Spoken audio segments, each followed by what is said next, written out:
ಪರಿಶುದ್ಧವಾದ ನಾಮಕ್ಕೆ ಸ್ತೋತ್ರವಾಗಲಿ. ಕ್ರಿಸ್ತನ ಕೃಪೆ. ಇನ್ನೊಂದು ಮುಂಜಾನೆಯಲ್ಲಿ ಈ ಉದಯ ಕಾಲದಲ್ಲಿ ನಾನು ನಿಮ್ಮೆಲ್ಲರನ್ನ ಭೇಟಿ ಮಾಡುವುದರಲ್ಲಿ ಸಂತೋಷವುಳ್ಳವನಾಗಿದ್ದೇನೆ. ಪ್ರಿಯ ದೈವಜನರೇ, ಈ ಮುಂಜಾನೆಯಲ್ಲಿ ದೇವರ ವಾಕ್ಯ ಆಲಿಸುತ್ತಿರುವ ನೀವೇ ಆಶೀರ್ವದಿಸಲ್ಪಟ್ಟವರು. ಈ ಮುಂಜಾನೆಯಲ್ಲಿ ನೀವೇ ನಿಮ್ಮನ್ನು ನೋಡಿಕೊಂಡು ಒಂದು ಬಾರಿ ಹೇಳ್ರಿ, ನನ್ನ ಬದುಕು ಆಶೀರ್ವದಿಸಲ್ಪಟ್ಟಂಥ ಬದುಕು ಅಂತ. ನಿಮ್ಮ ಬಾಯಿ ಆಶೀರ್ವಾದದ ಮಾತನ್ನು ನುಡಿಯುತ್ತದೆ ಅಂದರೆ ಕರ್ತನ ಕೈಯು ಕೂಡ ಆಶೀರ್ವಾದವನ್ನೇ ಮಾಡುವಂಥದ್ದಾಗ್ತದೆ. ನಾವು ವಾಕ್ಯದ ಕಡೆ ಬರುವುದಾದರೆ ಕೀರ್ತನೆಗಳು 9ನೇ ಅಧ್ಯಾಯದ 10ನೇ ವಚನ ಹೀಗೆ ಮಾತನಾಡ್ತಾ ಇದೆ, ಯೆಹೋವನೇ ನಿನ್ನ ನಾಮ ಮಹಿಮೆಯನ್ನು ಬಲ್ಲವರು ನಿನ್ನಲ್ಲಿ ಭರವಸವಿಡುವರು, ಯಾಕೆಂದರೆ ನಿನ್ನ ಮೊರೆ ಹೋಗುವವರನ್ನು ನೀನು ಕೈ ಬಿಡುವವನಲ್ಲ. ಕೀರ್ತನೆಗಾರನು ಎಷ್ಟು ಸುಂದರವಾದ ಮಾತನ್ನು ಬರೀತಾ ಇದ್ರೆ ನಾನು ನೆನೆಸ್ತೇನೆ, ಪವಿತ್ರಾತ್ಮನು ಅನೇಕ ಕುಟುಂಬಗಳನ್ನು ಈ ವಾಕ್ಯದಿಂದ ಈ ಮುಂಜಾನೆಯಲ್ಲಿ ಮುಟ್ಟುತ್ತಾ ಇದ್ದಾರೆ ಅಂತ. ಏನಂದ್ರೆ, ಯೆಹೋವನೇ ನಿನ್ನ ನಾಮ ಮಹಿಮೆಯನ್ನ ಬಲ್ಲವರು. ಇಲ್ಲಿದೆ ಆಶೀರ್ವಾದದ ಒಂದು ಸೀಕ್ರೆಟ್. ಏನಂದ್ರೆ, ನಾವು ಯೇಸು ಕ್ರಿಸ್ತನ ಮಕ್ಕಳು, ಕರ್ತನಾದ ದೇವರ ಮಕ್ಕಳು ಆಗಿರುವವರು ನಾವು ಮೊದಲು ದೇವರ ನಾಮ ಮಹಿಮೆಯನ್ನ ಬಲ್ಲವರಾಗಿರ್ಬೇಕು. ಅಂದ್ರೆ ಆ ಯೇಸುವಿನ ನಾಮದಲ್ಲಿ ಎಂತಹ ಶಕ್ತಿ ಇದೆ.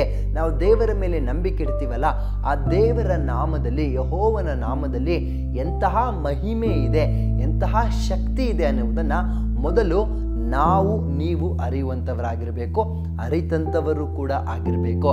ಯಾಕೆಂದರೆ ನಿನ್ನ ನಾಮ ಮಹಿಮೆಯನ್ನು ಬಲ್ಲವರು ಏನು ಮಾಡ್ತಾರೆ? ನಿನ್ನಲ್ಲಿ ಭರವಸವಿಡ್ತಾರೆ.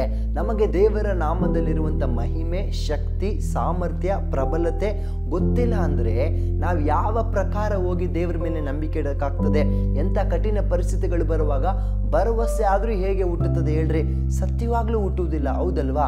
ಅದಕ್ಕಾಗಿ ಮೊದಲು ನಾವು ಅರಿತಿರುವಂಥ ಯೇಸುವಿನ ನಾಮದ ಮಹಿಮೆಯನ್ನ ನಾವು ಅರಿಯುವಂಥವರಾಗಬೇಕು.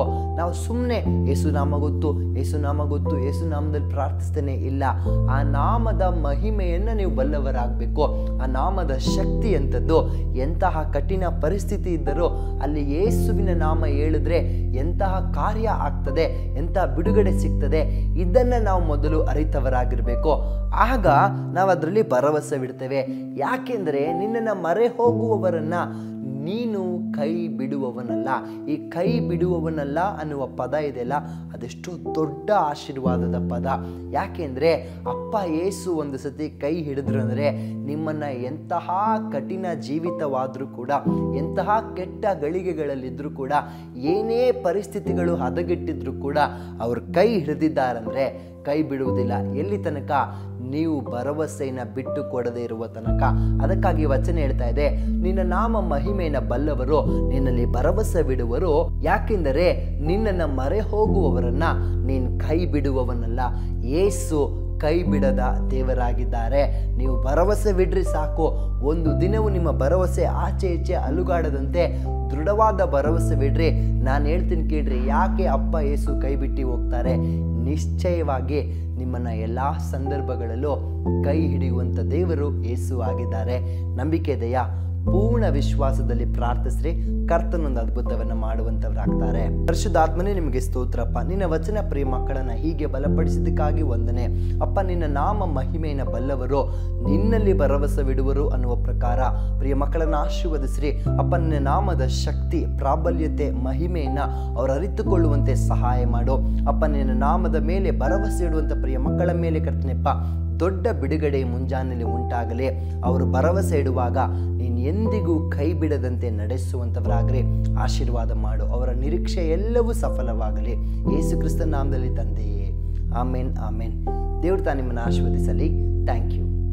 ಬೇಕಾದ ಸ್ಥಳ God's grace prayer hall, Sunkadakatte, Magadi ಮುಖ್ಯ ರಸ್ತೆ, ಬೆಂಗಳೂರು 560091. ಗೂಗಲ್ ಮ್ಯಾಪ್ಸ್ ನಲ್ಲೂ ಕೂಡ ಗಾಡ್ಸ್ ಗ್ರೇಸ್ ಪ್ರೇಯರ್ ಹಾಲ್ ಎಂದು ನೀವು ಸರ್ಚ್ ಮಾಡಬಹುದು. Further details and prayer support, contact Word to Word Ministries, Bangalore. Phone 9008725814, 9008725815. God bless you.